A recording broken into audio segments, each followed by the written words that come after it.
Bonsoir et bienvenue dans ce lundi soir. Alors on a invité trois personnes aujourd'hui que je vais présenter après. En l'occurrence Anne Coppel, Fabrice Olivier et Alessandro Stella, à la suite d'un article qu'on a publié il y a 2 ou 3 semaines, je crois, qui s'intitulait d'Alessandro Stella, qui s'intitulait Les Indéfendables et qui parlait de la vague d'attaques contre les prisons signée des DPF pour défense des droits des prisonniers français.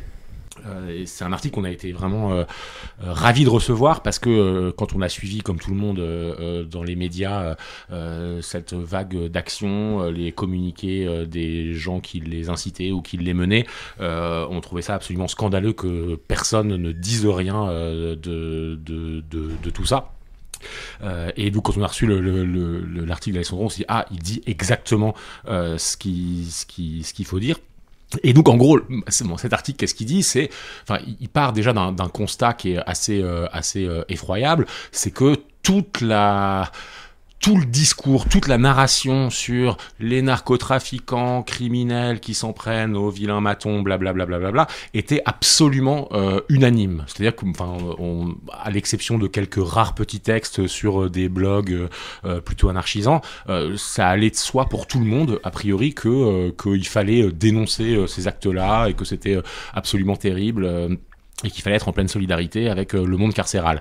L'article d'Alessandro prenait en fait le contre-pied exact qui consistait à historiciser la question de la lutte contre les drogues et donc forcément des résistances à l'intérieur des établissements où les gens subissent, des établissements pénitentiaires où les gens subissent la répression. Donc de cette guerre contre la drogue. Et donc on mettra le lien de l'article sous la vidéo, mais il vaut vraiment la peine d'être lu.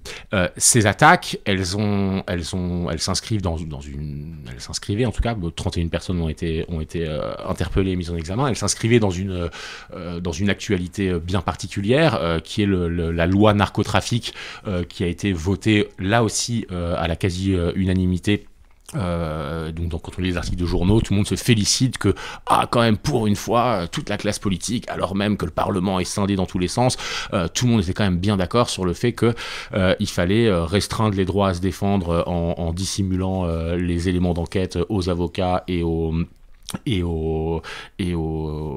prévenus, qu'il fallait, ce que j'ai noté un peu les différents trucs de cette loi, mais bon, c'est ce qu'ils appellent un dossier coffre, là, ce dont je viens de parler, mais la création d'un parquet national de lutte contre la drogue, à l'image du parquet national antiterroriste, donc on a lutte contre la drogue, lutte antiterroriste mise sur le même, un peu dans le même, comme un phénomène cousin, et puis évidemment l'ouverture de prisons spécialisé pour les plus gros trafiquants, les plus dangereux trafiquants de drogue, avec 100 personnes à qui on promet un isolement quasi total pour ne pas qu'ils puissent continuer leurs méfaits. Et donc, nous, en tant que lundi matin, ce qui résonne quand on voit ces actions-là, c'est que les luttes anticarcérales, les luttes contre les prisons, les luttes contre les QHS, elles ont une très longue histoire, c'est une longue tradition, pour laquelle, en général, tout le monde s'accordait au fait qu'il fallait soutenir les prisonniers qui revendiquaient tout bêtement des droits et de ne pas être encore plus animalisés qu'ils ne l'étaient. Et bref, là, à nouveau, unanimité dans toute la gauche, personne n'en parle, personne ne dit rien, sauf Alessandro Stella, et c'est donc de ça dont on va parler. Donc je présente vite fait les invités, comme toujours je parle trop. Anne Coppel, vous êtes sociologue et vous êtes une des pionnières du travail sur la prohibition le prohibitionnisme. Fabrice Olivier, vous êtes directeur d'ASUD, qui est donc une association pour l'auto-support des usagers de drogue, c'est l'acronyme, et vous êtes un militant historique de la défense des consommateurs de drogue et un militant antiraciste, et Alessandro Stella, que les lecteurs de lundi matin et lectrices connaissent bien, qui est historien et militant, et aussi membre d'ASUD. Donc, première question pour engager, nous l'idée c'est plutôt que vous discutiez entre vous et qu'on essaye un peu de comprendre, parce que vous avez beaucoup travaillé sur la question, nous on n'y connaît à peu près rien, mais donc vous, d'abord pour nos deux invités qui n'ont pas écrit le texte, quel effet il vous a fait ce texte d'Alessandro quand vous l'avez lu, parce qu'on sait que vous l'avez lu. Enfin, pour moi, ça a été un soulagement, quoi, parce que tout ce que j'entendais, c'était à côté de la plaque. Et tout d'un coup, avec la lecture d'Alexandro, bon, bah, j'ai vu l'évidence, parce que c'est une évidence. C'est pas des mecs organisés qui ont fait ça. C'est des mecs qui sont en guerre, qui vivent dans un contexte de guerre, parce qu'ils vivent en guerre quotidienne avec les flics, qui les font chier quotidiennement, qui occupent le quartier, c'est-à-dire qu'ils peuvent pas se balader comme ils veulent, ils sont obligés de... c'est dangereux pour eux d'aller dans l'espace public, il faut qu'ils fassent gaffe de ne pas se faire interpeller, parce que sinon, ils ont à minima des amendes sur le dos, et ils en ont tous beaucoup, donc ils n'ont plus d'accès à la... Ils sont quasiment en résistance, quoi. Et à part ça, comme ils se battent beaucoup contre les flics en particulier, c'est des têtes brûlées, donc ça les gêne pas d'aller s'attaquer aux prisons, enfin quelque chose qui effectivement, enfin, mais pour eux, voilà, ils sont en train de défendre leur possibilité de, ils sont dans une survie en fait, hein, c'est quand même très très rude ce qui se passe dans les quartiers aujourd'hui. Au nom de la lutte contre la drogue. Et d'ailleurs, ça, c'est quand même très important de le raconter, parce que c'est un prétexte. En réalité, ça ne marche pas. On a une politique française qui est une catastrophe. Ça n'a jamais été aussi violent. Ça n'a jamais des fusillades dans la rue. Enfin, moi, je sais pas, je travaille dans les quartiers. Je travaille depuis les années 80. Donc j'ai travaillé dans la banlieue parisienne sur les questions de drogue dans les années 80. Donc j'ai une vieille histoire. Bon, c'était déjà du harcèlement, il y avait déjà des gens qui étaient en tôle, mais enfin ça n'avait pas pris les proportions que ça prend maintenant. Et on sait, ça c'est quand même, c'est que plus on lutte contre la drogue et plus c'est violent. Donc c'est une mauvaise stratégie. Mais c'est une mauvaise stratégie, ça ne limite pas la consommation, ça ne limite pas le trafic, et ça le rend de plus en plus violent. Et d'ailleurs, ça engendre des véritables mafias qu'on n'avait pas, parce qu'on avait, dans les années 80, il y avait effectivement des trafiquants, je ne vais pas dire le contraire, mais enfin, disons, au point de départ, ce que j'ai connu moi, c'était plutôt des usagers revendeurs, hein, parce qu'il n'y avait pas de mafia organisée. Bon, ça s'est progressivement organisé, il y a des trafiquants qui étaient plus des usagers. Bon, ça c'est un processus qui s'est fait avec la répression, d'ailleurs, parce que si on avait foutu la paix aux usagers revendeurs, ça gênait personne, en fait. Hein. Alors bon, voilà, on est dans un délire collectif grave qui a des effets catastrophiques en termes de stigmatisation, de violence, voilà, on est en train de créer un énorme problème. Oui, parce que vous dites que ça fonctionne pas du point de vue des usagers et du point de vue de la lutte contre la drogue, mais si nos hommes et femmes politiques font feu de tout bois sur ce plan-là, c'est que d'une certaine manière ça fonctionne sur d'autres plans. Enfin, c'est qu'il y a un intérêt à ce que cette Absolument. guerre infinie soit menée. Oui, oui. Bah, alors peut-être oui. je vais aller de mon couplet habituel sur le sujet, mais bon, qui est que cette population indéfendable, moi c'est ça qui m'a plu dans ton papier, Alexandro, c'est qu'ils sont effectivement indéfendables. Tout le monde remarquera que ça s'adresse à une population particulière qui est typée, y compris d'un point de vue phénotype. Hein, c'est-à-dire que le narcotrafiquant, il se trouve qu'on le reconnaît dans la rue, à sa couleur de cheveux, à sa couleur de peau, à sa couleur d'yeux, quelquefois même à sa religion, puisque, comme par hasard, ça concerne cette catégorie de population qui est ciblée pour tout un tas de raisons, de manière obsessionnelle en ce moment, particulièrement par le pouvoir qu'on a récolté, qui est de droite et d'extrême droite, mais ça veut dire la même chose, puisqu'ils se sont alignés sur l'obsession post-coloniale de l'extrême droite sur l'ennemi intérieur. Et je pèse mes mots, je pense qu'on peut vraiment parler comme ça. Cette obsession, et dans cette obsession, la guerre à la drogue prend un caractère particulier parce que les autres attaques, par exemple sur la laïcité, sur l'antisémitisme, il y a une défense possible de la part de la communauté. Parce que ou sur Israël, la Palestine, autre biais d'attaque de cette population noire et arabe, parce qu'en fait il faut parler de ça, qu'il convient de mater, puisqu'elle est considérée comme une classe dangereuse, voilà, qui ne doit pas avoir droit au chapitre politique, et qui peut servir de bouc émissaire pour faire monter tous les symptômes de répression, voilà. Et indéfendable parce que le trafic de drogue, comme tu l'as très bien dit, est considéré par toute la classe politique, de droite comme de gauche, jusqu'à la France insoumise, jusqu'à ce qui est considéré comme les gens les plus radicaux, comme quelque chose d'indéfendable, comme quelque chose de non légitime, comme quelque chose qu'il convient de combattre.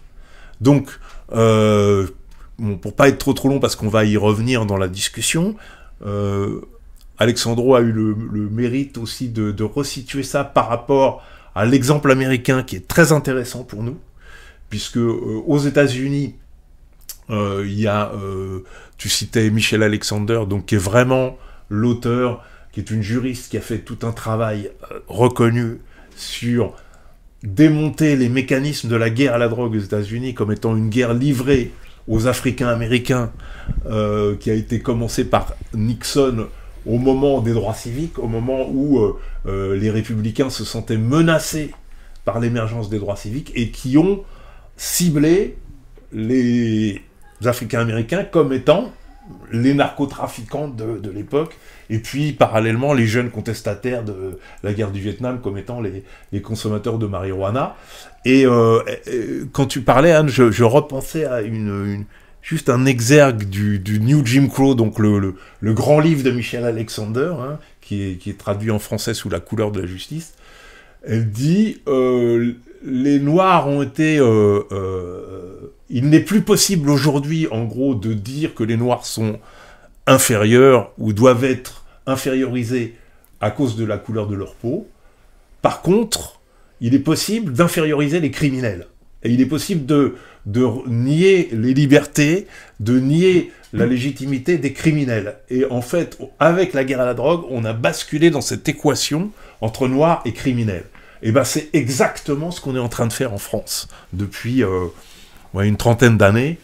La guerre à la drogue a criminalisé les populations des quartiers post-coloniales, et qui d'ailleurs ont beaucoup de mal elles-mêmes en tant que communauté à se défendre de ce stigmate.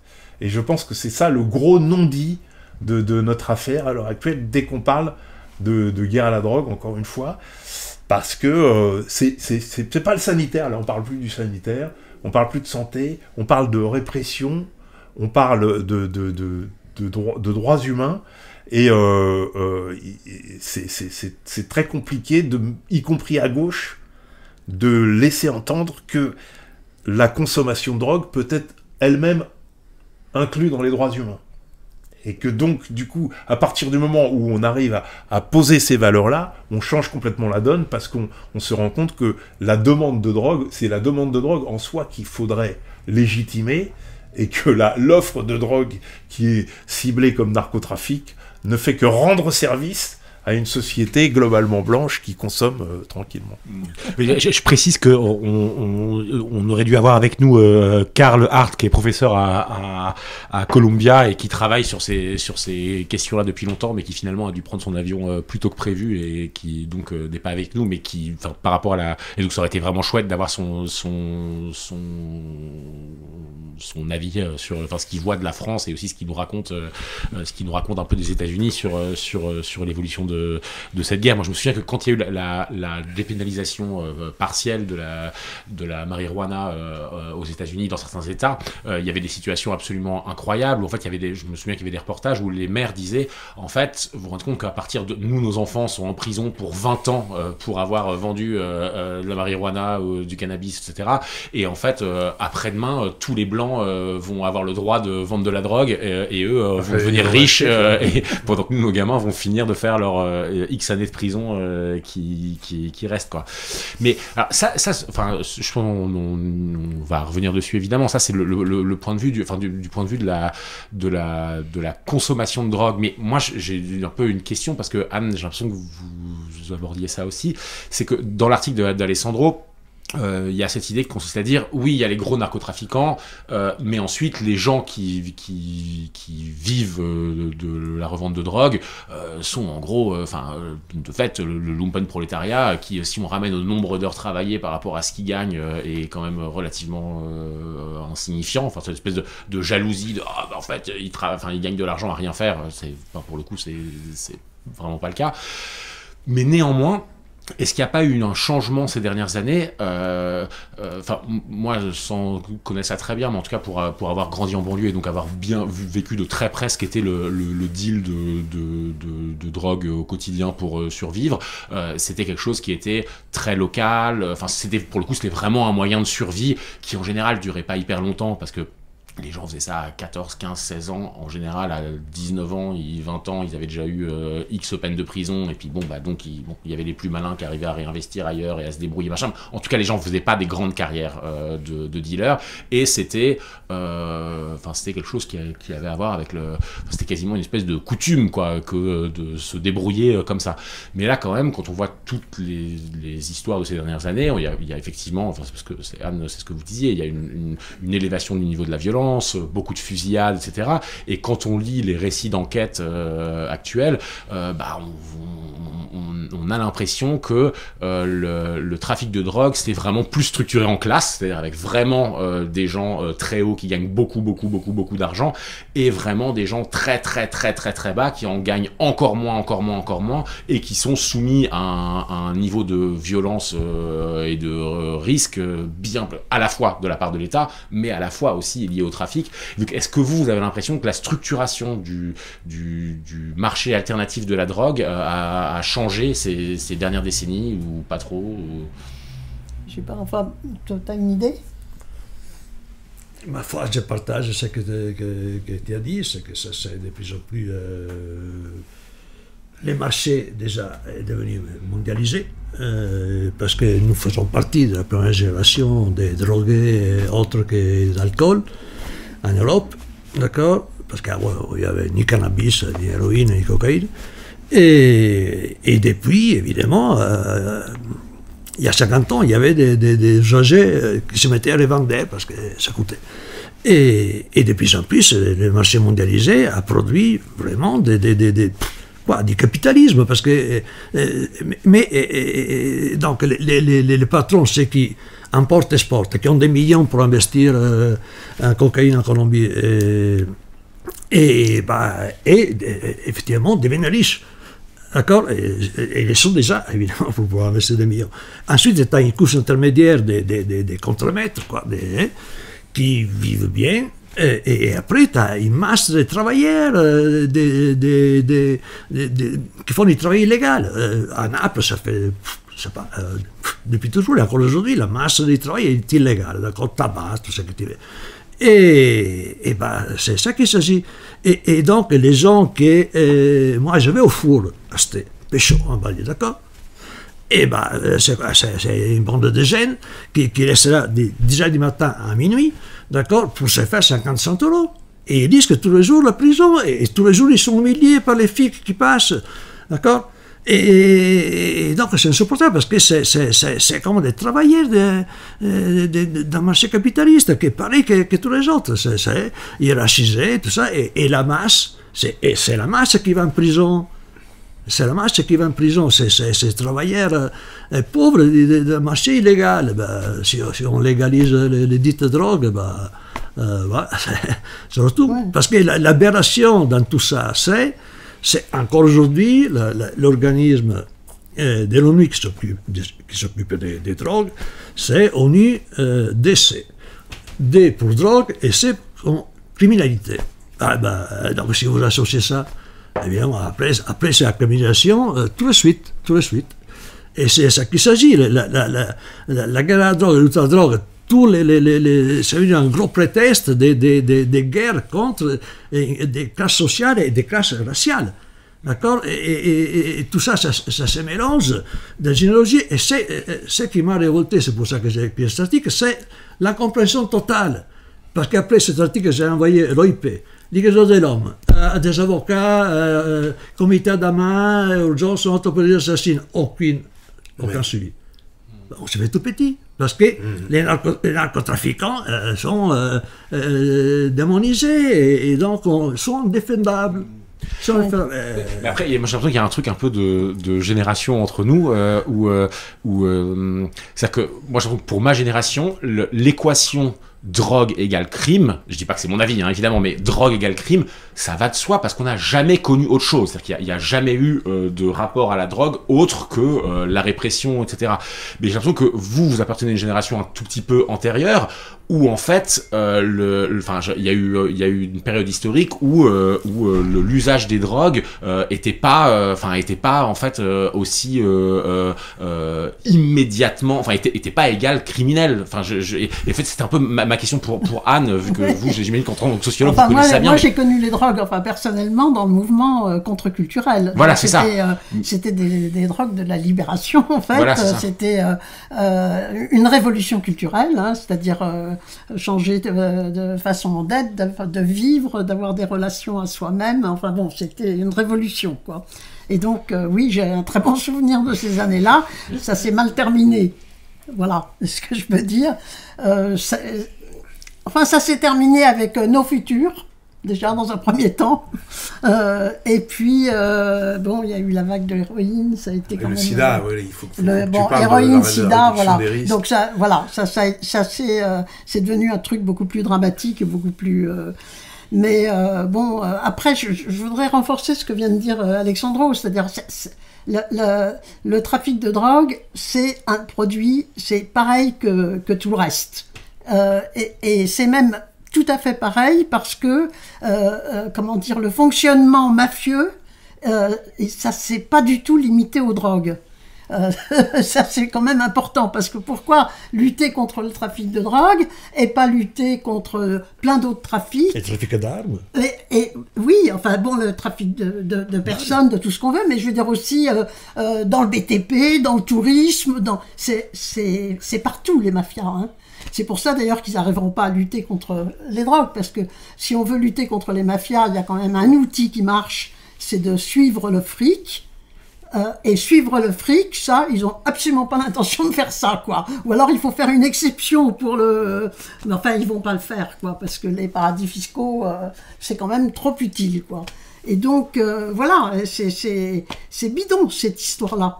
C'est-à-dire, s'ils voulaient lutter contre les mafias, il y a des mesures à prendre, de pouvoir savoir qu'est-ce qui se passe avec le fric, tout ce qui est lutte au niveau local, que ce soit contre les usagers, ça sert à rien, sinon à emmerder le peuple, mais bon, le peuple des usagers, et la lutte contre les petits trafiquants de rue, c'est absolument terrible parce que ça se remplace. C'est-à-dire, il y en a un qui tombe et il y en a 10 qui sortent. Donc, c'est pas possible de lutter à ce niveau-là. À ce niveau-là, il faut lutter contre la violence. Moi, je pense que le rôle des flics, c'est quand même de garantir la sécurité de tout le monde, mais c'est pas de lutter contre une drogue. Lutter contre une drogue, c'est pas un objet pour les flics. Pour les flics, c'est un objet en termes de santé, mettons, mais c'est pas un objet. La mission des flics, en principe, c'est de garantir la sécurité de tout le monde. Bon, voilà. Et donc, sur le papier, parce que oui. Mais sur le prospectus, quoi. Sur le prospectus, c'est ce qu'il dit. On peut imaginer que ça pourrait être garantir la liberté, la sécurité aussi des gens qui viennent acheter c'est pas complètement utopique, même dans un système de prohibition, d'imaginer que la police se contente de lutter uniquement contre les violences. Et essaye de garantir un minimum de sécurité du marché en attendant qu'il soit légalisé. En fait, là où je trouvais que c'était intéressant, ta réaction, quand tu disais, nous, on n'a pas connu... on a connu que le crime. En fait, oui. L'assimilation. Oui, que l'assimilation. Mais en fait, de fait, le trafic de drogue par définition est un crime. Ça a été même un moment, je pense, certainement aussi bien plus professionnalisé, ou au moins autant professionnalisé que ça l'est à l'heure actuelle, quand on parlait de la fameuse French Connection. Ouais. Et ça, c'était avant que la consommation en France devienne une consommation de masse. C'est pour ça que tout à l'heure, j'ai insisté sur la question de la demande. La grande transformation, en fait, des années qu'on a connues, c'est la consommation de masse. Et avec un petit passage d'apaisement, c'est pour ça que je pensais que tu allais parler de ça, Anne, parce que toi, tu es quand même au cœur de cette expression qui s'appelle réduction des risques, que les Français connaissent pas, mais qui a été le grand changement de politique des drogues des années 90, 2000, à cause de l'épidémie de sida. Mais là, sur ma question, je voulais vous demander, parce que là, on voit, nous, le truc vraiment hyper répressif, sécuritaire, etc., mais je voulais savoir s'il y avait eu des moments plus de libéralisation, en gros, est-ce que ça avait toujours été un peu la même courbe, ou est-ce qu'il y a eu un peu... en gros, c'est quoi l'histoire de la lutte contre les drogues, quoi, enfin, de la guerre à la drogue? Ouais. Écoutez, c'est bizarre, parce que dans les années 90-2000, surtout sur le ministère Kouchner pour dire la santé et tout ça, il y a eu un souci, il y avait l'épidémie de sida qui tuait des millions de personnes dans le monde, et des milliers en France, et l'épidémie de sida était liée à la consommation de drogues, passage des seringues entre copains, surtout, et liée aux homos. Et donc des populations qui étaient encore, sinon criminalisées, pas bien vues. Et donc, on peut aussi faire confiance au pouvoir du ministre de la Santé d'avoir eu le souci de sauver des vies, en mettant en place le programme méthadone, la distribution des seringues gratis, etc. Kouchner, oui. C'est Kouchner. Et c'est Simone Veil, disons, beaucoup, oui. Parce qu'il faut aussi rendre à César. Et Michel Balzac, bon d'accord. Ouais. Et donc il y a eu une politique de santé publique pour contraster l'épidémie de sida qui faisait des ravages et qui était liée, connotée, aux usagers de drogue et aux mots. Et après, on se demande si ces sauvetages des vies, pourquoi, quelle était la motivation pour sauver des vies des PD et des drogués, ou pour sauver les cas contacts possibles des bons fils de bourgeois qui fréquentaient des homos et des drogues. Voilà, personne au ministère de la Santé ne nous dira jamais la vérité sur les motivations, mais on peut avoir des raisons de penser que voilà. Et c'est ça, parce que dès que tu es connoté, que stigmatisé, drogué et pédé, bon, maintenant ça s'arrange un peu pour les homos, mais dès que tu es étiqueté, ça fait 40 ans, 50 ans que tu as le terrorisme. Dès qu'on te colle l'étiquette de terroriste, les flics peuvent te tuer à bout portant, et maintenant, narcotrafiquants, ça devient pareil. Et c'est la criminalisation des gens sans regarder en face la réalité, parce que la réalité dit trafic des drogues illégales, c'est beaucoup plus compliqué que ça. Tu as des mafieux, Chapo Guzman, des criminels très violents, d'accord, mais après... la masse des gens qui sont en prison et qui souffrent en prison et qui heureusement sont défendus par leurs copains dehors. D'accord, mais c'est ça qui s'est passé au mois d'avril, mais c'est tout. Et c'est insupportable qu'il n'y ait personne qui les défende. D'accord, et qu'on n'ait pas un regard, je ne sais pas quoi, un peu plus lucide sur la question des drogues. Les drogues qui tuent le plus au monde, d'accord, c'est le tabac, l'alcool et les drogues vendues en pharmacie, d'accord? Ben oui. Tous les benzodiazépines sont aussi addictives que l'héroïne. Et 12 millions en France qui prennent des benzodiazépines. On pourrait continuer. L'épidémie d'opioïdes vendus en pharmacie, prescrits par les médecins aux États-Unis, qui ont fait des des centaines de milliers de morts, disons. Ouais, des centaines de milliers de morts. Voyez, et qu'on s'entête des milliards de bénéfices pour les entreprises pharmaceutiques. Et là, ils n'ont pas jamais fait un jour de temps, ces gens-là.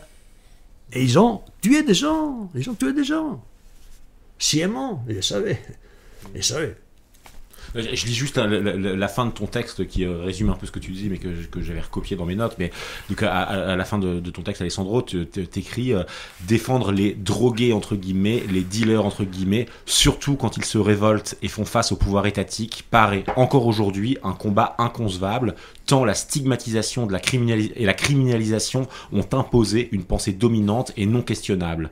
Les gens solidaires qui ont essayé de lancer un mouvement de défense des droits de leurs amis ou semblables reclus dans les prisons ont osé ce défi, sous un logo qui en dit long, DDPF, Défense des droits des prisonniers français, comme un rappel un peu naïf à l'état de droit, au respect des prisonniers, soulignant que ces prisonniers sont français, non étrangers. Il faut comprendre le message. Comme le comité Adama et autres collectifs de défense contre les violences policières, ils demandent à être traités comme des citoyens français à part entière, pas comme des personnes discriminées, racisées, infériorisées, criminalisées. Une question d'abord de dignité, de respect simplement. Finalement, comment ne pas voir dans cette vague d'attaques contre les gardiens de prison des actions d'autodéfense, auto-organisées par des groupes locaux en lien avec leurs amis emprisonnés. Des actions claires, exemplaires, reproductibles autour de toutes les prisons. Disons-le, des actions politiques avec l'intention, comme ils le disaient dans leur premier communiqué, de créer un mouvement pour la défense des prisonniers. Et je trouve que ce qui est intéressant, c'est une très belle fin, mais c'est que en fait la question des drogues, du trafic de drogue, etc. En fait, elle n'est jamais adressée politiquement. En fait, c'est ça qui rend la situation indéchiffrable. Et c'est fait que tu dis bah oui, en fait des labos peuvent faire des opioïdes qui font que ça va avoir des conséquences complètement dingues, mais là on va être dans la santé publique. C'est la santé publique, c'est pas grave. Et en fait ce que la criminalisation elle produit, c'est avant tout une incapacité totale et complète à se saisir de la question, éventuellement du problème, si on veut dire que c'est un problème. Mais et donc là je rebondis un peu opportunément, mais Fabrice Olivier, est-ce que vous pouvez nous expliquer un peu ce que vous avez tenté, ou ce que vous continuez de tenter avec Assud, quoi. Enfin, mais parce que en fait, politique on tourne toujours autour d'une cette question que j'ai essayé de soulever de droits humains, c'est-à-dire en quoi le fait de consommer une substance est une atteinte à la liberté d'autrui, ce qui est quand même le fondement de la Déclaration des droits de l'homme. Enfin, et pour cette mesure-là de répression des drogues, elle va pas du tout de soi. C'est pas du tout. On a réussi maintenant, après effectivement des années de prohibition, plus cette loi de 70 qui est encore plus prohibitive que toutes les autres lois, parce qu'elle prohibe le simple fait de consommer. C'est quoi? Moi je vois pas ce que c'est la loi de 70. C'est la loi qui interdit de consommer une drogue, qui fait qu'on prend 1 an de prison pour avoir fumé un joint, en théorie. Tout seul, un adulte dans sa chambre. Ça va pas du tout de soi, hein, du point de vue même de l'anthropologie humaine. Et on a réussi à faire passer ça, et c'est pour ça que je revenais sur l'exemple du sida, pour bien comprendre de quoi on parle. Le sida chez les usagers de drogue, c'est aussi une loi qui a été prise en 72, donc 2 ans après la loi de 70, qui interdisait aux toxicos d'acheter des seringues stériles. Et le sida, en France, c'est ça. Ni plus ni moins. On a eu des taux de contamination énormes qui venaient du fait que les gens se contaminaient avec les seringues stériles. Et en plus, énormément de contamination dans les quartiers populaires avec des gens issus de l'immigration de la 2e génération qui ont payé un tribut énorme à cette histoire qui est absolument non dit. Comme disait Alessandro, le but était surtout de tenir la contamination, que tu disais les drogués et les PD, mais les PD c'était moins grave, puisqu'ils étaient censés se contaminer entre eux. Hein. Alors que pour les drogués, il y avait cette crainte, mais avouée, hein, que la population dite innocente soit contaminée, et qu'effectivement les voies de contamination passaient par là. Et ce qu'on a fait à Sud et ce qu'on a fait avec Anne en fondant ce mouvement de réduction des risques, c'est tout simplement de dire il y a un certain nombre de pays où on applique des politiques qui ne sont pas des politiques de répression, qui sont des politiques sanitaires de solution et de rationalisation de tout ça, en donnant des informations aux gens, en leur donnant du matériel stérile, en leur prescrivant des traitements de substitution, en substituant la prison, à la prison l'accompagnement, et en donnant des informations sur comment, en gros, consommer à moindre risque. Ce qui se faisait uniquement sous une optique sanitaire, hein, uniquement dans un but de protéger la santé. Et c'est cette période-là qui a été une période d'accalmie, où on a effectivement eu une certaine visibilité de la réduction des risques, assez faible, hein, parce que la plupart des gens ne connaissent pas ce terme, la plupart des gens ne savent pas qu'on a changé de politique à cette époque-là, mais le grand changement, c'est quand le sida n'est plus devenu une menace, quand il y a eu des traitements qui ont permis de résoudre le problème, et que du coup, cet outil qui nous a permis de subsister dans une certaine obscurité, parce qu'encore une fois, c'est que tous ces gouvernements ne se sont jamais vantés d'avoir mis en place de la méthadone, qui sont des succès incroyables en termes sanitaires. Il n'y a pas une politique sanitaire qui a mieux réussi que cette politique-là. Et aucun gouvernement ne s'en est jamais vanté. Mais à partir du moment où la menace du sida a disparu parce que c'est devenu une maladie chronique, c'est la logique répressive qui a repris le haut du pavé. Et à mon avis, mon avis, c'est que parce que le business était devenu un business qui était aux mains des gens des quartiers. Ça s'est passé ça a commencé avec l'héroïne, ils ont été victimes de cette affaire, mais en même temps, ils ont commencé à faire du business. Du business parce que, encore une fois, il y a une demande générale de la société de drogue. Et cette demande, elle n'a fait qu'augmenter, elle continue à augmenter. Et donc, à partir du moment où tu as une demande, les gens les plus démunis, les gens les plus vulnérables, ont répondu à cette demande. Bon, pour l'héroïne, ils en ont pris tellement plein la gueule qu'ils se sont débarrassés du produit, et ils se sont débarrassés, y compris d'ailleurs, de leur propre toxico. Donc ça c'est dans l'histoire des quartiers, hein, une histoire que les gens connaissent pas. Et c'est le cannabis qui a pris le relais, mais encore une fois, dans un truc de réponse à une demande de cannabis de plus en plus énorme. Et à mon avis, c'est pour ça que le pouvoir, notamment le pouvoir de droite, à un moment de l'élection de Nicolas Sarkozy, se dit on va remettre la drogue au centre de nos préoccupations de répression, parce que c'est le fameux truc des racailles. Hein, la fameuse invention de la racaille de banlieue, elle se fait là. On va vous débarrasser de ces racailles, on va vous débarrasser de ces vendeurs de drogue. Sans dire que, en fait, ces gens ne font que répondre à une demande de la classe moyenne, hein, blanche de centre-ville, pour dire des mots crus, hein, qui, elle, finalement, est relativement protégée de la prohibition. Parce que c'est là aussi où il y a une injustice fondamentale dans tout ça. C'est que aujourd'hui, quelqu'un qui consomme des drogues et qui a des moyens financiers et qui est relativement inséré, il a pas trop de problèmes pour consommer à peu près n'importe quoi. J'avais juste... Vas-y. Hein. Il y a 2-3 ans, j'avais publié sur Lundi Matin un article intitulé « Des morts pour un gramme ». Et ça disait ça. Des types de la banane, quartier Ménilmontant, quartier HLM, qui, pour un gramme, ils vont à Châtelet, brander des flics. Et donc ils chargent la stère dans la voiture et puis ils s'enfuient et tirés dans les dos par les flics. Les blancs à stère, ils se sauvaient, et les frères de Ménilmontant morts. C'est horrible, c'est horrible. Il se faisait 30 balles, c'est ça. 30 balles des dégâts, et ils sont morts. Parce qu'ils étaient venus livrer. Voilà, c'est ça. Et après, bon... mais non, mais il y a plein d'exemples comme ça. Le député de la France Insoumise, là, bon, qui s'est fait choper. Alors, effectivement, il était en train d'acheter du 3-MCC, c'est des nouvelles drogues de synthèse. Et tout le monde a focalisé sur son cas en disant le pauvre. Alors je parle des gens qui essayaient de le défendre en disant il est victime de son addiction. Et d'ailleurs ça a été le premier réflexe de défense qu'il a eu, c'est de dire je suis malade. Bon. Mais dans le même temps, on n'a pas parlé du fait qu'il s'est fait choper dans le métro avec un jeune mineur, probablement noir, qui venait lui livrer la cam. Et le jeune mineur... Il n'est pas dans l'équation, lui. Non, le jeune mineur, tout le monde s'en fout. Et il n'a pas seulement perdu sa réputation politique, le jeune mineur. Le jeune mineur, il est parti au ballon direct, et c'est eux les narco-racailles.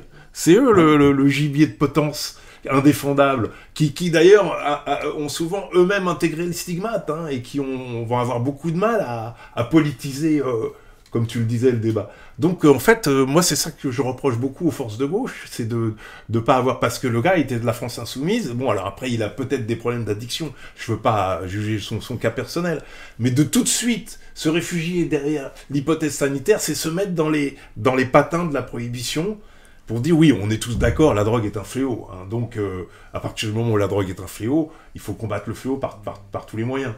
Et non, c'est pas vrai, c'est une hypocrisie géante. Évidemment que, enfin bon, on le dit toujours, ça paraît démago de dire que oui, à l'Assemblée, il y a je ne sais combien de gens qui doivent utiliser de la cocaïne parce que pour travailler, t'as besoin de produits. Alors, ça justifie pas du tout le fait que le travail soit quelque chose de tellement insupportable que t'aies besoin de consommer. Non, ça explique que la cocaïne, ça sert à travailler. Ça sert aussi à baiser, ça sert aussi à s'amuser. Voilà, le cannabis, ça sert à décompenser. Enfin, voilà, c'est cette hypocrisie-là qui... Et d'ailleurs, c'est cette hypocrisie que dénonce Karl Hart en part, parce que c'est ça son gros truc. Hein. Son grand truc, il me disait encore récemment, quand je fais une grande conférence sur le fait que la guerre à la drogue est une guerre contre les Noirs, il y a souvent des Blancs qui viennent à la fin me voir et me dire « What can I do ?» Qu'est-ce que je peux faire? Et alors, il me dit, ce que je leur dis, bah, vous sortez du closet, vous dites ce que vous faites. Vous dites, je suis professeur de médecine et je consomme du cannabis. Vous dites, je suis député et je consomme de la cocaïne parce que j'aime ça. Vous dites que, voilà, c'est une activité anthropologique normale. Et ça, c'est un acte politique. Ça, ce sera un acte politique. Oui. Ce que tu dis, d'ailleurs. Oui, mais il y a un manque total de... Oui, parce que enfin là, dans l'exemple du député de la France Insoumise, enfin, il y a ce que tu dis, et il y a, enfin, tu le dis aussi, mais il y a vraiment l'invisibilisation immédiate de l'incarcération de masse en France, et pas que en France, de milliers de personnes. Enfin, je pense que si on avait des statistiques de pour quelles raisons les gens se retrouvaient, les gens se retrouvent en prison pour pour une activité commerciale de débrouille mineure, enfin, c'est absolument, enfin, les prisons françaises, il y a pas beaucoup de très méchants violeurs, très méchants tueurs, très méchants machin. Il y a énormément juste de gens qui essayent de se débrouiller et vendent de la drogue comme ils peuvent et se retrouvent avec des peines délirantes en masse, littéralement en masse. Enfin, ceux qui se font choper, c'est-à-dire ceux qui vont en prison. Et du coup, ça permet à des mecs comme Zemmour c'est la fameuse phrase, c'est pourquoi il y a tant d'Arabes et de Noirs en prison, mais parce que les Arabes et les Noirs sont les trafiquants. Oui.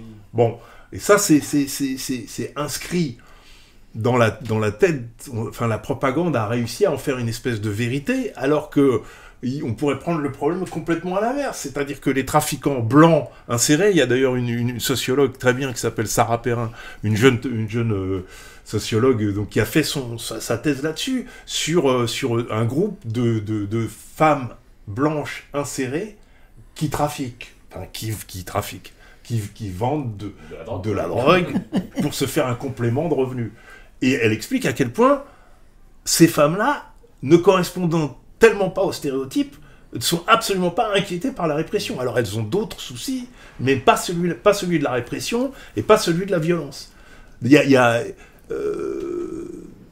dans la question des drogues, encore une fois, cette affaire raciale, est complètement imbriquée. Enfin, est vraiment centrale, et Dieu sait qu'en France, on a un problème avec ça. Hein, parce que, bon, c'est ce que je disais, les statistiques ethniques, c'est interdit.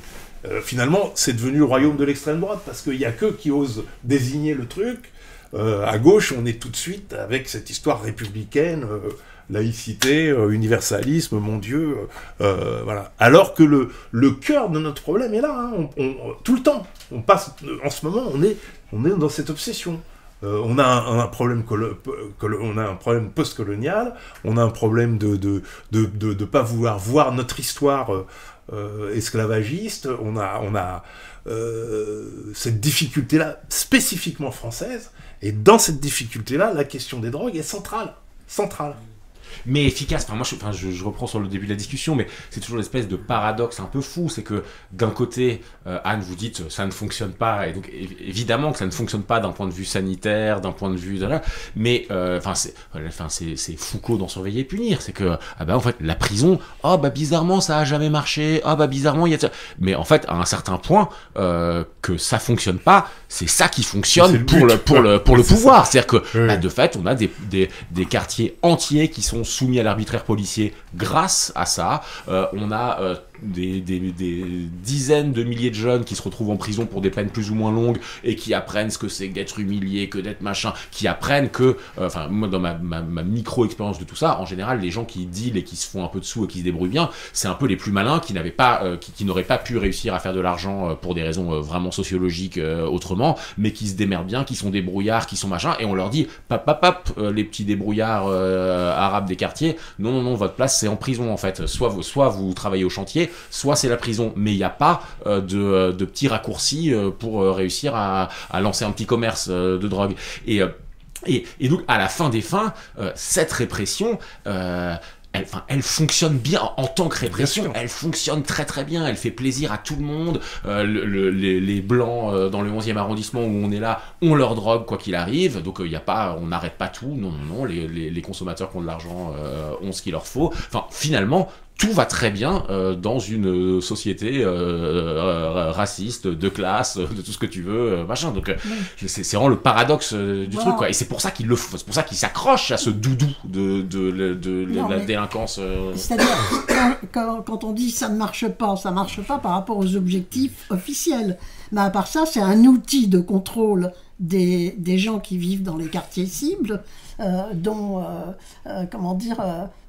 qu'on reconnaît toujours à la couleur de leur peau, toujours les habituels suspects, quoi. Et donc, c'est une stratégie purement policière, c'est-à-dire tenir en main, faire peur. Voilà. Donc, il y a une guerre qui se passe là-bas. Avec les armées qui occupent l'espace public, au moins par moment, pas tout le temps, parce que il y a aussi ils gagnent pas toujours à tous les coups quand même. La preuve, c'est qu'il y a des têtes brûlées comme ceux qui sont lancés dans cette action casse-cou, il faut bien dire, et dans lequel ils vont payer très très cher leur moment de révolte, certainement. Mais bon, c'est un outil policier. Pendant tout un certain temps, ça a été justifié par la santé. Officiellement, c'est justifié par la santé. Hein. On dit que c'est au nom de la santé qu'on lutte pour protéger la santé, mais c'est complètement faux. C'est-à-dire, ça a été démontré justement avec notre période de santé publique, qu'on doit d'ailleurs, je voudrais les remercier au passage, aux associations de lutte contre le sida, c'est-à-dire principalement les homos, qui ont quand même, qui nous ont fait... Voilà, c'est ça. Et donc, parce que ils ont fait une politique de santé qui soit fondée sur les droits, dans la lutte contre la stigmatisation de l'homosexualité, et pour nous les drogués, ils nous ont filé un sacré coup de main, donc merci, quoi.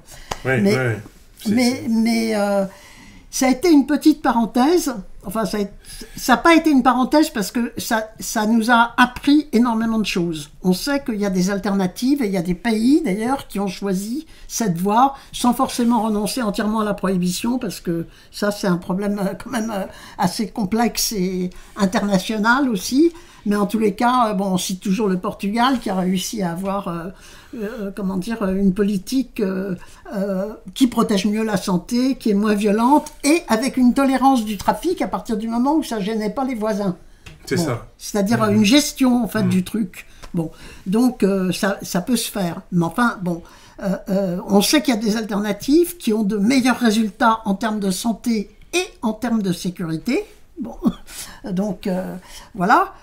Donc on sait qu'il y a des alternatives qui sont possibles dès maintenant, mais c'est pas ça qu'a choisi notre gouvernement. Notre gouvernement. C'est moins bankable, quoi. Enfin, oui, mais alors après, c'est qu'est-ce qui s'est passé? Parce que tu disais Sarkozy, qu'est-ce qui s'est passé? Il y a eu une montée une montée réactionnaire extrêmement forte avec les peines planchées, avec tout le dispositif. Il y a eu un débat en France, y compris à la fin des années 2000, à la fin des années 90, même ça a commencé au Parti Socialiste, où ils ont voulu dire non, on n'est pas laxiste. Oui, nous aussi on est capable de réprimer. Et donc nous aussi on est pour les peines planchées. Enfin bon, il y a eu tout un truc comme ça. Et donc l'insécurité, ça a monté tout au long des... Enfin, c'est toute une histoire. La montée de l'insécurité, ça commence d'ailleurs avec les drogues et avec Chirac en 1985-86. Donc ça a une longue histoire. Hein. Mais là, ils ont emporté le morceau. Voilà, parce que le sida était terminé. C'est aussi oui, c'est ça, parce que le sida ne faisait plus peur. Tu disais Pasqua Pandro, effectivement, il y avait déjà cet ADN de la droite de faire de la drogue un objet, mais il y avait le sida, il y avait Simone Veil et Barzac dans le même gouvernement d'ailleurs. Tout à fait. Barzac dans le premier gouvernement et Simone dans le second. Oui. Après, sur le fait qu'il y a une connotation quartier... contrôle des populations racisées, c'est l'histoire aussi des émeutes de 2005. Les émeutes de 2005, c'est quoi? C'est Zineb et Bouna. Donc, qu'est-ce qui se passe? Ces deux petits gosses qui sont brûlés parce qu'ils rentrent dans un truc de conteneur d'électricité, parce qu'ils se sauvent de la police. Pourquoi ils se sauvent de la police? Deux ados de 14 et 15 ans. Ils se sauvent de la police parce que dans la culture de Montfermeil, de Clichy-sous-Bois, quand tu vois des flics, tu te sauves parce qu'ils vont te contrôler pour la drogue. Ils viennent te contrôler... Au prétexte de la drogue. Au prétexte de la drogue. Parce que tu es censé être soit un consommateur, soit un dealer. Et donc, effectivement, ils vont cramer dans ce truc abominable. Hein, et on a des émeutes partout en France. Et t'as Sarkozy qui s'empare du truc. Voilà. On voit bien à quel point cette question, elle est centrale. Après, il suffit de dérouler le fil. C'est-à-dire que ce qui est intéressant aussi, c'est que ces politiques sanitaires de réduction des risques qui marchent partout dans le monde, elles sont effectivement reprises par la plupart de nos pays européens de manière officielle. Et c'est là où je pense qu'il y a plutôt une exception française de ce côté-là, c'est que nous, on l'a mis sous le boisseau, on n'en parle pas trop, voire on est vaguement en train de revenir sur les quelques salles de consommation à moindre risque qui existent, qui est vraiment l'aboutissement de tout ça, alors que les Suisses, ils en ont 25, ils ont des programmes d'héroïne, alors qu'ils n'ont pas légalisé la drogue, mais enfin, du point de vue sanitaire, ça n'a rien à voir. Il y a des programmes de légalisation de cannabis qui se passent à peu près partout. Quand tu parlais des États-Unis, en fait, c'est 25 États, donc la moitié des États américains légalisent le cannabis pour des questions alors purement capitalistes, hein, uniquement parce que c'est un business et que même Trump a soutenu d'ailleurs la dernière opération en Floride. Bref, tout ça pour dire que même Trump, finalement, le business de cannabis, ça l'intéresse. Par contre, en France, l'idée d'abandonner cet outil extrêmement utile pour disqualifier toute une population, c'est ça l'exception française. Je regardais sur mon téléphone parce que j'essayais de me souvenir il y a 3 semaines, on a interviewé un socio-anthropologue qui s'appelle Hamza Esmili, qui a fait un livre, c'est le titre du livre que je cherchais, qui s'appelle La cité des musulmans, une piété indésirable, et il parle d'un truc dont tu as parlé juste tout à l'heure, à savoir cette décennie des années 80. Donc en fait, en gros, il a fait une étude sur l'islam en France, enfin sur le problème musulman, mais évidemment avec beaucoup de finesse et d'intelligence.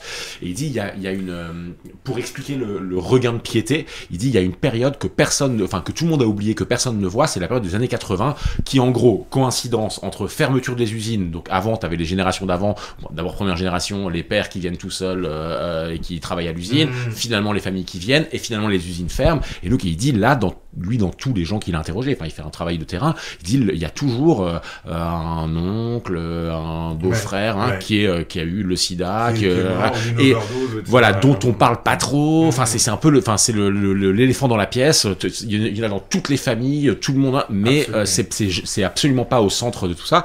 Et en gros, lui, il explique ce regain de piété après cette séquence-là, où il dit, en fait, à ce moment-là, les gens, ils l'ont dans le baba, parce qu'ils sont venus ils sont venus en France pour travailler, et évidemment, léguer quelque chose à leurs enfants, tu te fais chier à aller au travail, pour ça, à minima, et que, en fait, ils en sont incapables, ils ont pas les moyens de léguer quoi que ce soit, et donc, apparaît la question de l'islam, y compris dans des familles qui étaient pas du tout musulmanes, comme espèce de point de repère, culturel, qui fait que, au moins, donc, construction des mosquées, etc., mais à partir de cette expérience un peu du nihilisme des années 80.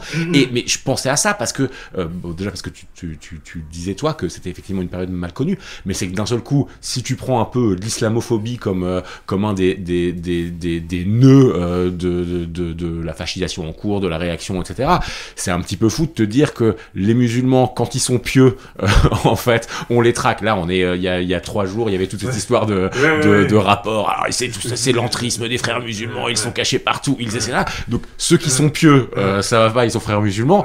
Et alors ceux qui sont moins pieux, qui vendent de la drogue, ils vont tous en prison. Et donc t'as un peu un truc genre la boucle est bouclée en fait. Les différentes modalités d'être inscrit socialement comme musulman en France, en fait, quoi que tu fasses, il y a un problème quoi. En tout cas il y a un soupçon à minima. Non, mais en plus, c'est exactement ce que tu décris, c'est-à-dire que la catastrophe du sida, que nous on a appelé la catastrophe invisible, on en a même fait un bouquin qui s'appelle comme ça, a généré effectivement ce désespoir des cités, où effectivement la question de la religion, alors c'est pas l'unique raison, évidemment, il y a plein d'autres raisons sociologiques, mais enfin... Le fait que, effectivement, pour une partie de la jeunesse, l'Occident, ça a donné, la question de la drogue, 2, la question de la répression, parce que l'unique réponse que l'État a proposée, c'était des perquisitions, c'était des incarcérations, c'était des contrôles aux faciès, avec une population donc prise finalement entre deux feux, entre la demande de drogue qui fait que il y avait du business, et de l'autre côté, le fait qu'ils étaient désignés eux-mêmes de toute façon comme coupables, effectivement, le renouveau religieux, ça se comprend. Quand la République déserte, effectivement, les gens, ils se tournent vers leur communauté, et c'est effectivement une des raisons pour lesquelles, quand tout à l'heure, je parlais du fait que les habitants se sont débarrassés de l'héroïne, ils se sont débarrassés de l'héroïne, et ils se sont aussi, en partie, tournés vers la religion pour essayer de se sortir de ce fléau. Effectivement, ça fait partie de l'histoire de France, et d'une page de l'histoire de France absolument méconnue. C'est que les politiques publiques sur les drogues sont fondées sur une base idéologique répressive des comportements culturels des minorités raciales, sociales, et sont fondées sur l'ignorance ou la méprise des données qu'on a sous la main, associer drogue et crime. Tout le monde dit, au Mexique, je ne sais pas combien de milliers de morts par an, les narcotrafics en Colombie, toutes les Amériques du Nord au Sud sont des sociétés violentes, d'accord, avant, après la diffusion des drogues. Et il se trouve qu'en fait, en termes de morts par balle, de criminalité, les pays les plus, en termes de proportion par rapport à la population, les plus violents, c'est San Salvador, Honduras, Venezuela, qui ne sont pas connus pour être des pays de narcotrafic, d'accord? Mais c'est ça.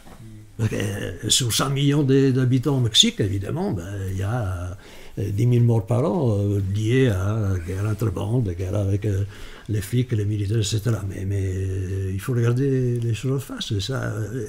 Il y a un mélange des fake news qui arrangent des pouvoirs qui voilà, on continue à réprimer des minorités, des gens qui sont déviants, parce que... Oui, et qui fait fonctionner le terme narco et trafic ensemble, parce qu'en fait, que des gens se tuent pour des histoires de trafic, il y en a toujours eu, voilà, mais en fait, ce qui est un peu... moi, c'est l'effet que m'a fait ton article, Alessandro, c'est que, en fait, quand tu te décentres de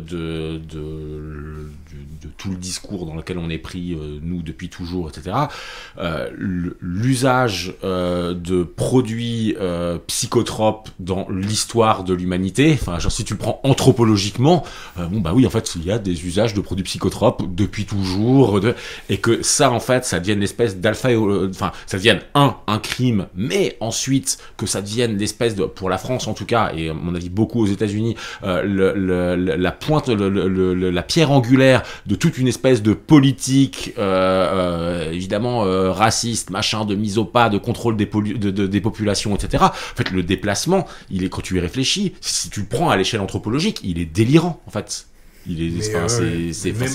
Surtout si on calcule que les pays les plus gros consommateurs historiquement, d'accord, avant que j'arrive en Occident, et qui sont encore aujourd'hui des très grands consommateurs de cannabis, d'héroïne et maintenant des méthamphétamines, et c'est les pays d'Asie centrale, l'Inde, le Pakistan, l'Iran, tout ça, et là, est-ce qu'il y a des grandes mafias? Ben non. Mais non. Est-ce qu'il y a des fusillades tout le temps? Ben non. Ben oui, parce que c'est une construction de la guerre contre l'autre qui produit une criminalité organisée et des... Ben oui. Ben oui. Et traditionnellement, les gens consommaient et ils avaient des connaissances de réduction des risques, d'accord? Des connaissances et qui étaient appliquées. Et il y avait très peu de morts dans l'histoire par rapport à l'héroïne. Quand ces usages étaient intégrés à des usages traditionnels. Bien sûr, parce qu'à l'heure actuelle, la répression en Iran, c'est l'horreur. Hein. Oui. Parce qu'effectivement, ils ont intégré... les schémas occidentaux. Parce qu'autrement, en Iran, en Inde, tu avais des princes, des chanceliers, des princes qui prenaient l'opium tous les jours. Ça ne peut aucun problème. Mais non, on a inventé ces problèmes de drogue, parce que si on regarde les choses en face, les drogues en pharmacie, c'est équivalent de toutes les drogues illégales. Et là, c'est bien, ordonnance, et vas-y. Et donc, il faut finir avec cette hypocrisie.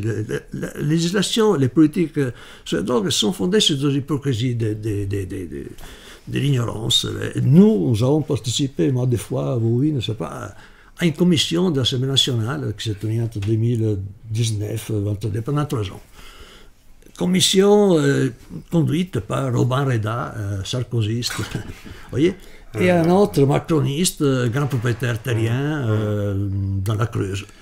Et au bout de 3 ans des commissions nationales, en principe, est là pour examiner un sujet et trouver des solutions.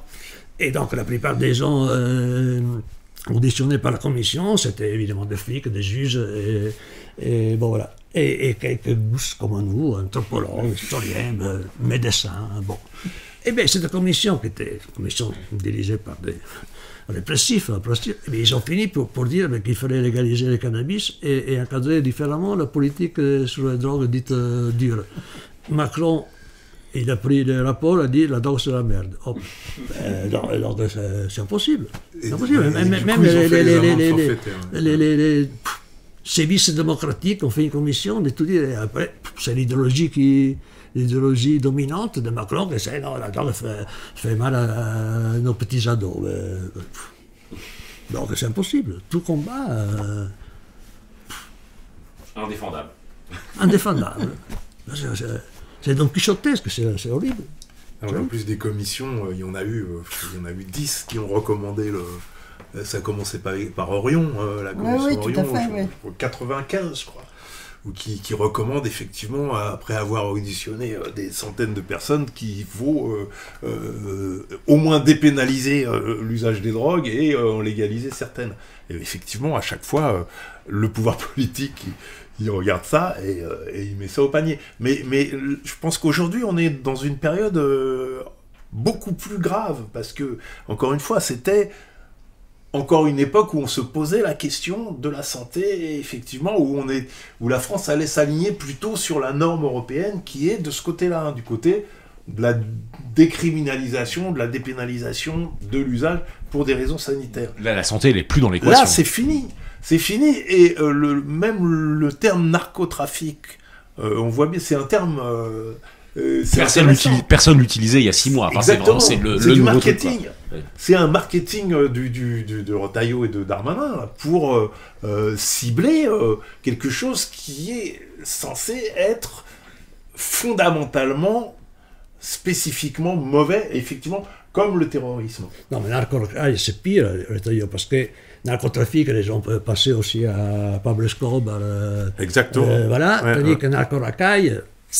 Ah oui, non, mais après il y a narco, tout c'est clair, c'est clair. Bon, disons pour se consoler que il n'y a aucune raison que ça aille bien sur la politique des drogues quand ça va tout mal à côté. Hein. Donc on est dans une montée réactionnaire, pour pas dire facho.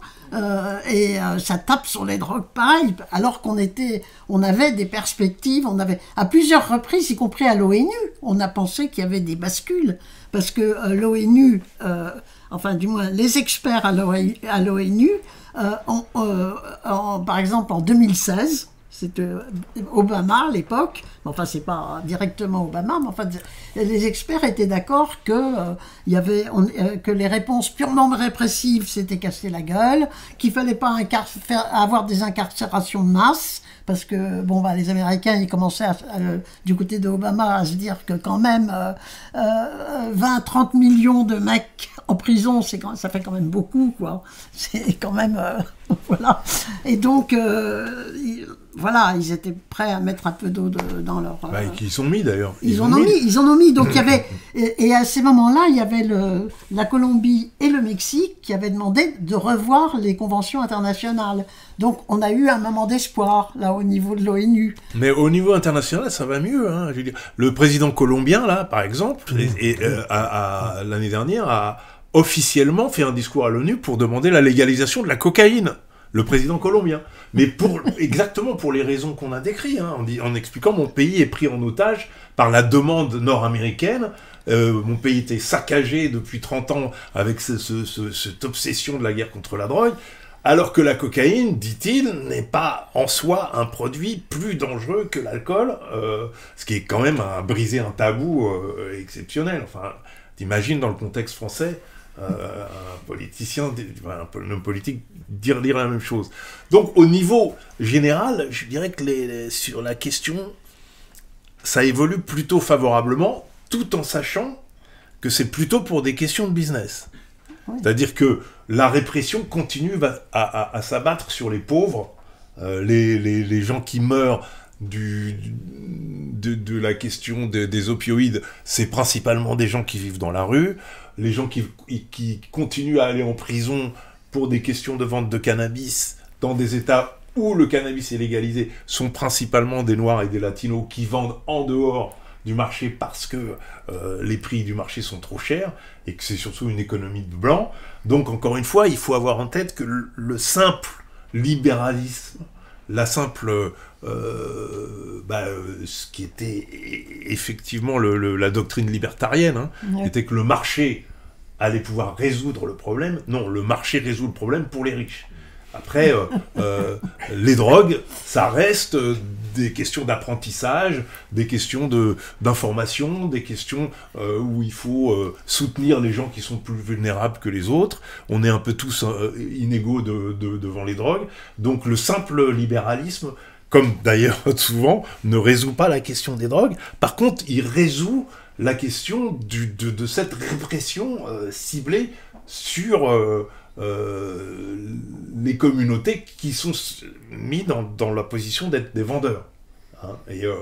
Et il faudrait au moins arriver à ce stade. C'est ce que je dis souvent. La libéralisation, c'est un préalable nécessaire, mais c'est pas suffisant. Donc nous, en France, le problème, c'est qu'on est en dehors même de ce préalable, qui est quand même en train de devenir la norme des États occidentaux, pour des raisons sanitaires et pour des raisons de business. Mais voilà, partout, les Espagnols ont dépénalisé, les Portugais ont dépénalisé, les Allemands ont légalisé le cannabis récemment, les Suisses ont une politique de réduction des risques très avancée. Bon, voilà, il y a encore que la Suède, je crois, qui est dans à notre niveau de répression. Et donc, je pense que cette exception française, il faut la voir, encore une fois, du côté de nos obsessions sur les minorités, très clairement. Et par contre, il faut en faire un sujet politique. Et c'est là où il y a encore beaucoup de boulot à faire. Une question peut-être pratique sur la légalisation justement de l'usage des drogues. Comment est-ce que pour rendre ça politique, il faudrait répartir en fait, non seulement qui consomme aussi qui vend, c'est-à-dire répartir les rôles, pas seulement enfermer ça dans des rôles de classe, dans des rôles de race. Mais une fois qu'on fait ça, comment est-ce qu'on peut rendre légal l'usage et la vente de drogue sans que ça devienne juste un pur plan capitaliste? Par exemple, quand on voit à Los Angeles, maintenant c'est les blancs riches ont des dispensaries qui sont très belles à l'intérieur, qui sont très design, et c'est très bien et c'est très chic. Mais en fait, c'est devenu un pur truc capitaliste. Alors en fait, comment est-ce qu'on sort la drogue de cette sphère répressive sans qu'elle aille dans une sphère totalement capitaliste où en fait tout ce qui a à voir avec la liberté avec l'excitation qui va avec ne soit pas juste happé par des plans capitalistes en fait? Est-ce qu'il y a même une option possible là-dedans? Oui, c'était ce que j'essayais de décrire à la fin, là, c'est qu'effectivement le simple libéralisme ne résout pas le problème, qu'il y a un certain nombre d'États, notamment le Colorado qui est le pionnier en la matière, où effectivement ils se sont rendus compte que c'est devenu immédiatement une économie de riches et que les pauvres continuaient à aller en prison. Après, il y a un contre-exemple qui est la légalisation new-yorkaise, où par exemple, comme ils ont admis à se présupposer que la guerre à la drogue était une guerre raciale, ils ont dit, bon, pour légaliser le cannabis, on va automatiquement essayer de recruter des gens qui ont été condamnés pour des questions liées à à la vente de drogue et qui sont des populations racisées, et en leur proposant des jobs de vente légale de cannabis. Par ailleurs, ils ont mis des taxes qui sont reversées aux organisations antiracistes sur la vente de cannabis. Bon, c'est une hypothèse, c'est une proposition, mais ça veut dire qu'ils ont déjà effectivement assimilé le fait que le simple libéralisme, effectivement, va déboucher sur tout simplement une extension du business qui va devenir un business légal, ce qui est quand même déjà mieux que les mafias, parce que un truc dont on n'a pas parlé, par exemple, c'est l'exemple de la Hollande, nous, en Europe, qui est un des premiers États qui a toléré la consommation de drogue, mais qui n'a jamais légalisé. Et donc, par ailleurs, la fourniture du produit a toujours été confiée aux mafias. C'est ce qu'on appelle le backdoor problème, le problème de la porte de derrière. Et ces mafias-là, en Hollande, ont pris une importance absolument phénoménale. C'est-à-dire que les mafias hollandaises sont parmi les plus dures à cause de cette question de ne pas avoir été au bout du système. C'est-à-dire qu'effectivement, la simple tolérance de la vente ne suffit pas à résoudre le problème. Mais là-dessus, oui, il y a certainement des solutions, dont l'exemple new-yorkais dont je viens de parler. Par contre, il faut sortir. La première étape, c'est quand même de dépénaliser, et de sortir de cette obsession du contrôle au faciès et d'assimiler une population à ce qui est considéré comme un fléau. C'est-à-dire, je crois que ce qui compte quand même, c'est pas, légaliser. Bon, moi je suis pour, mais la question c'est comment. C'est quel outil on se donne et dans quel objectif. Est-ce qu'on veut faire du fric ou est-ce qu'on veut protéger la santé ou la sécurité? Enfin, quel objectif on se donne, quoi. Et donc, on voit qu'il y a différentes formules, très très différentes. Tu parlais de New York, moi je pensais que dans du côté de la Californie aussi, ils ont repris des gens qui avaient été condamnés, qui étaient des gens qui connaissaient le business, parce que c'est aussi une compétence, une expérience particulière, quoi. Et pour qu'ils puissent ouvrir des boutiques. Alors qu'au départ, la loi prévoyait justement qu'on n'avait pas le droit d'embaucher des ex-trafiquants. Ouais, c'est ça, mais il fallait avoir un casier judiciaire vierge, alors que c'était Donc si on a un objectif qui était l'objectif, je crois, à New York, c'est-à-dire on puisse se promener dans la rue sans qu'il y ait de violence, il faut que ceux qui étaient en prison trouvent une place quelque part, et en particulier quand ils sont compétents dans leur domaine, qu'ils puissent se réinsérer. Donc je crois que c'est vraiment très important, parce que la question du comment faire, elle est valable pour tout. Elle est valable pour la réduction des risques, comment on fait. Elle est valable, voilà, c'est quand même déterminant. Le cadre légal est important, d'accord, mais c'est à la question comment on l'investit, quoi. Et non seulement comment, mais aussi qu'est-ce qu'on légalise. Parce qu'on pourrait légaliser la cocaïne, mais pas le crack. Et ça, je le vois d'ailleurs arriver, je suis sûr, dans quelques années. Ça va être légal quelque part, la cocaïne, mais pas le crack. Du coup, les blancs seront libres de consommer, mais les noirs, en revanche... Oui, mais ce qui se passe, c'est que la cocaïne et le crack, c'est pareil. C'est exactement la même chose. Oui, c'est la même. C'est-à-dire que c'est stigmatisé pour les gens qui sont dans la rue. C'est ça. Exactement. Voilà. Oui, mais le produit, c'est pareil. Voilà. D'ailleurs, ça s'appelle... Comment ça s'appelle chez les blancs basé de la coke. Quand tu fumais du crack, c'est basé de la coke. C'est la même chose, c'est le même produit. Pour une substance similaire, on a des peines c'est simplement la stigmatisation. Mais ce que tu dis est vrai, c'est-à-dire que dans la législation américaine, la consommation de crack était punie 12 fois plus que la consommation de cocaïne. Et même infiniment plus juste effectué. Oui, c'est totalement racisé aussi. Mais ce qui prouve bien que c'était une question raciale. Ouais. Et c'est Obama qui l'a fait passer à 6 fois plus. Ouais.